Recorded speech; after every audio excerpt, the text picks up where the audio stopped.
ओम शांति। 14 सितंबर 2024। सुनते हैं आज के परमात्म महावाक्य। आज का मुरली का सार है। बाबा ने कहा, मीठे बच्चे, बाप की श्रीमत पर चलकर अपना श्रृंगार करो। पर चिंतन से अपना श्रृंगार मत बिगाड़ो, टाइम वेस्ट न करो। मीठे बच्चे, बाप की श्रीमत पर चलकर अपना श्रृंगार करो। पर चिंतन से अपना श्रृंगार मत बिगाड़ो, टाइम वेस्ट ना करो। सुनते हैं आज का मुरली का प्रश्न। बाबा ने कहा, तुम बच्चे बाप से भी तीखे जादूगर हो, कैसे? उत्तर है, यहाँ बैठे बैठे तुम इन लक्ष्मी नारायण जैसा अपना श्रृंगार कर रहे हो। यहाँ बैठे अपने आप को चेंज कर रहे हो, यह भी जादूगिरी है। बाबा ने कहा, यहाँ बैठे अपने को चेंज कर रहे हो, यह भी जादूगिरी है। सिर्फ अल्फ को याद करने से तुम्हारा श्रृंगार हो जाता है। कोई हाथ पांव चलाने की भी बात नहीं, सिर्फ विचार की बात है। योग से तुम साफ, स्वच्छ और शोभनीक बन जाते हो। तुम्हारी आत्मा और शरीर कंचन बन जाता है। यह भी कमाल है ना। ओम शांति। रूहानी जादूगर बैठ रूहानी बच्चों को, जो बाप से भी तीखे जादूगर है, उन्हों को समझाते हैं। तुम यहाँ क्या कर रहे हो? यहाँ बैठे बैठे कोई चुरपुर नहीं, बाप अथवा साजन सजनियों को युक्ति बता रहे हैं। साजन कहते हैं, यहाँ बैठे तुम क्या करते हो? अपने को तुम ऐसे लक्ष्मी नारायण मिश्र श्रृंगार रहे हो।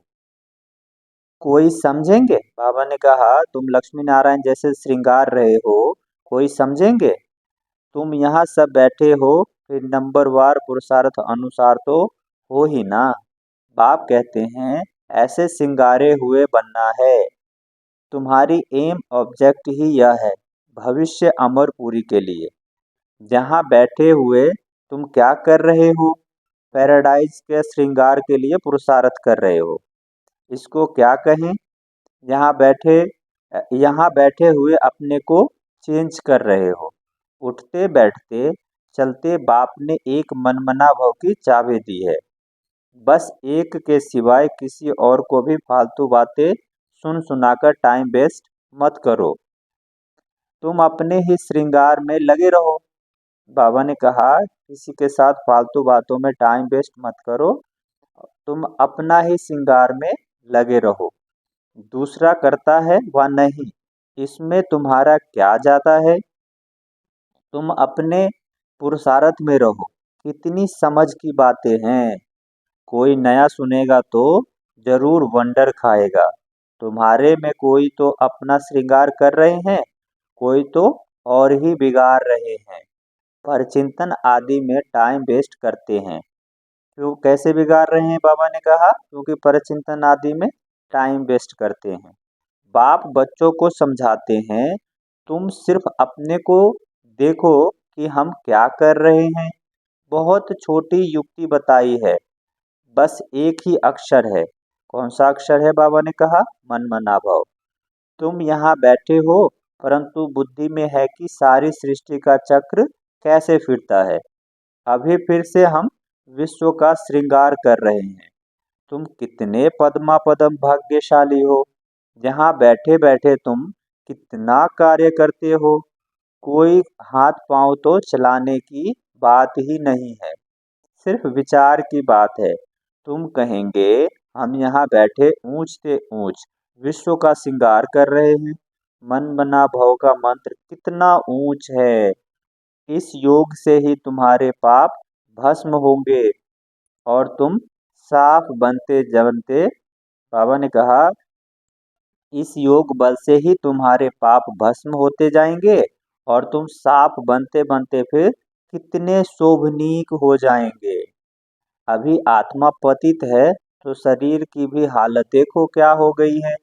अब तुम्हारी आत्मा और काया कंचन बन जाएगी। यह कमाल है ना। तो ऐसा अपना श्रृंगार करना है, दैवी गुण भी धारण करने हैं। बाप सभी को सिर्फ एक ही रास्ता बताते हैं, अल्फ और बे। सिर्फ अल्फ की बात है, बाप को याद करते रहो तो तुम्हारा श्रृंगार सारा बदल जाएगा। बाप से भी तुम बड़े जादूगर हो। तुमको सिर्फ युक्ति बताते हैं कि ऐसा ऐसा करने से तुम्हारा श्रृंगार बन जाएगा। अपना श्रृंगार न करने से तुम मुफ्त अपने को नुकसान पहुंचाते हो। बाबा ने कहा अपना श्रृंगार नहीं करते तो मुफ्त में अपना नुकसान पहुंचाते हो। इतना तो समझते हो हम भक्ति मार्ग में क्या क्या करते थे, सारा श्रृंगार ही बिगाड़ कर क्या बन गए। बाप कहते हैं मीठे बच्चों, तुम अपना श्रृंगार करो, टाइम वेस्ट मत करो। टाइम बहुत थोड़ा है, तुम्हारी बड़ी विशाल बुद्धि चाहिए। आपस में बहुत प्रेम होना चाहिए। टाइम वेस्ट नहीं करना चाहिए। टाइम वेस्ट नहीं करना चाहिए क्योंकि तुम्हारा टाइम बहुत वैल्यूबल है। कोरी से हीरे जैसा तुम बनते हो। मुफ्त में इतना थोड़े ही सुन रहे हो। कोई कथा है क्या? बाप अक्सर ही एक सुनाते हैं। बड़े बड़े आदमियों को जास्ती बात थोड़ी ही करनी चाहिए। बाप तो सेकंड में जीवन मुक्ति का रास्ता बताते हैं। यह है ही ऊंच श्रृंगार वाले। तब तो उन्हों के ही चित्र है जिनको बहुत पूजते रहते हैं। जितना बड़ा आदमी होगा उतना बड़ा मंदिर बनाएंगे, बड़ा बड़ा श्रृंगार करेंगे। आगे तो देवताओं के चित्र पर हीरे के हार पहनाते थे। बाबा को तो अनुभव है ना, क्योंकि ब्रह्मा बाबा तो स्वयं हीरा का व्यापारी था। बाबा ने कहा बाबा ने खुद ही हीरे का हार बनवाया था। जब ब्रह्मा बाबा भक्ति करते थे तो उन्होंने खुद हीरे का हार बनवाया लक्ष्मी नारायण के लिए। बाबा ने कहा ब्रह्मा बाबा ने खुद हीरे का हार बनवाया लक्ष्मी नारायण के लिए। ये भक्ति मार्ग की बात है। वास्तव में तो उन्हों जैसा यहाँ परवाइस कोई बना न सके। अभी तुम बना रहे हो नंबरवार पुरुषार्थ अनुसार। तो बाप समझाते हैं बच्चे टाइम वेस्ट न अपना करो और न औरों का करो। बच्चे अपना टाइम वेस्ट न करो न औरों का करो। बाप बच्चों को समझाते हैं। बाप बच्चों को समझाते हैं यह तुम्हारा टाइम मोस्ट वैल्यूबल है। इसको तुम वेस्ट मत करो। अपने को श्रृंगार करने में बहुत युक्तियां मिली है। अपने को श्रृंगारने की बहुत युक्तियां मिली है। मैं सबका उद्धार करने आया हूँ। मैं आया हूँ तुमको विश्व की बादशाही देने। तो अब मुझे याद करो, टाइम वेस्ट मत करो। बाबा इस मुरली में बार बार समय के लिए कह रहे हैं कि समय वेस्ट मत करो। काम काज करते भी बाप को याद करते रहो। इतनी ढेर सब आत्माएं आशिक है एक परमपिता परमात्मा मासूक की। वह सब जिस्मानी कथाएं आदि तो तुम बहुत सुनते हो। अब बाप कहते हैं वह सब भूल जाओ। भक्ति मार्ग में तुमने मुझे याद किया और वायदा भी किया है हम आपके ही बनेंगे। ढेर के ढेर आशिकों का एक मासूक है। भक्ति मार्ग में कहते हैं ब्रह्म में लीन होंगे। यह सब है फालतू की बातें। एक भी मनुष्य मोक्ष को पा नहीं सकता। यह तो अनादि ड्रामा है। इतना सब एक्टर्स जिसमें जरा भी फर्क नहीं हो सकता। बाप कहते हैं सिर्फ एक अल्प को याद करो तो तुम्हारा यह श्रृंगार हो जाएगा। अभी बाप आए हैं श्रृंगारने, तो अपना अच्छी रीति ख्याल रखो। बाबा ने कहा बाप आए हैं श्रृंगारने, तो अपना अच्छी रीति ख्याल करो।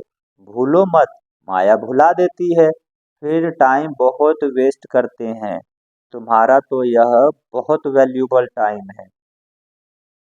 पढ़ाई की मेहनत से मनुष्य क्या से क्या बन जाते हैं। बाबा तुमको और कोई तकलीफ नहीं देते हैं, सिर्फ कहते हैं मुझे याद करो। कोई भी किताब आदि उठाने की दरकार नहीं। बाबा कोई किताब उठाता है क्या? बाप कहते हैं मैं आकर इस प्रजापिता ब्रह्मा द्वारा एडाप्ट करता हूँ। प्रजापिता है ना, तो इतनी बच्चे कुखवंशावली प्रजा कैसे होगी? बच्चे एडाप्ट होते हैं। वर्षा बाप से मिलना है, ब्रह्मा बाप द्वारा एडॉप्ट करते हैं, इसलिए उनको माता पिता कहा जाता है। यह भी तुम जानते हो, बाप का आना बड़ा एक्यूरेट है। एक्यूरेट टाइम पे आते हैं, एक्यूरेट टाइम पर जाएंगे। दुनिया की बदली तो होनी ही है। अभी बाप तुम बच्चों को कितनी अक्ल देते हैं। बाप की मत पर चलना है। स्टूडेंट जो पढ़ते हैं वही बुद्धि में चलना है। तुम भी यह संस्कार ले जाते हो। जैसे बाप में संस्कार है वैसे तुम्हारी आत्मा में भी यह संस्कार भरते हैं। फिर जब यहाँ आएंगे तो वही पाठ रिपीट होगा। नंबर बार पुरुषार्थ अनुसार आएंगे। अपने दिल से पूछो, बाबा ने कहा अपने दिल से पूछो, क्या कितना पुरुषार्थ किया है। अपने को सिंगारने का टाइम कहाँ वेस्ट तो नहीं किया है। बाप सावधान करते हैं, वाहियात बातों में कहाँ भी टाइम न गवाओ। बाप की श्रीमत याद रखो, मनुष्य मत पर न चलो। तुमको यह पता थोड़े ही था कि हम पुरानी दुनिया में हैं। बाप ने बताया है कि तुम क्या थे। इस पुरानी दुनिया में अपने अपार दुख में इस दुनिया बाबा ने कहा इस पुरानी दुनिया में कितने अपार दुख है। यह भी ड्रामा अनुसार पाठ मिला हुआ है। ड्रामानुसार अनेका अनेक विघ्न भी पड़ते हैं। बाप समझाते हैं, बच्चे यह ज्ञान और भक्ति का खेल है, वंडरफुल ड्रामा है। इतनी छोटी आत्मा में सारा अविनाशी पाठ भरा हुआ है, जो बजती जो बजाती ही रहती है। बाबा ने कहा इतनी छोटी आत्मा में सारा अविनाशी पाठ भरा हुआ है, जो बजाती ही रहती है। अच्छा, मीठे मीठे सिक्के लदे बच्चों प्रति माता पिता बाप दादा का याद प्यार और गुड मॉर्निंग। रूहानी बाप की रूहानी बच्चों को नमस्ते। हम रूहानी बच्चों की रूहानी बाप दादा को याद प्यार गुड मॉर्निंग और नमस्ते। सुनते हैं धारणा के लिए मुख्य सार। पहला है, दूसरी सब बातों को छोड़ इसी धुन में रहना है कि हम लक्ष्मी नारायण जैसा श्रृंगारधारी कैसे बने। बाबा ने कहा दूसरी सभी बातों को छोड़ इसी धुन में रहना है कि हम लक्ष्मी नारायण जैसा श्रृंगारधारी कैसे बने। धारणा का दूसरा पॉइंट है, अपने से पूछना है कि क्या पूछना है। बाबा ने 3-4 लाइनों में बताया है। पहला है, हम श्रीमत पर चलकर मन मना भव की चाबी से अपना श्रृंगार ठीक कर रहे हैं, ये पूछना है अपने से। दूसरा है, उल्टी सुल्टी बातें सुनकर व सुनाकर श्रृंगार बिगाड़ते तो नहीं हैं। उल्टी सुल्टी बातें सुनकर व सुनाकर श्रृंगार बिगाड़ते तो नहीं है, ये भी पूछना है। तीसरा है, आपस में प्रेम से रहते हैं, अपना मोस्ट वैल्यूबल टाइम कहीं पर वेस्ट तो नहीं करते हैं, ये भी पूछना है। बाबा ने कहा।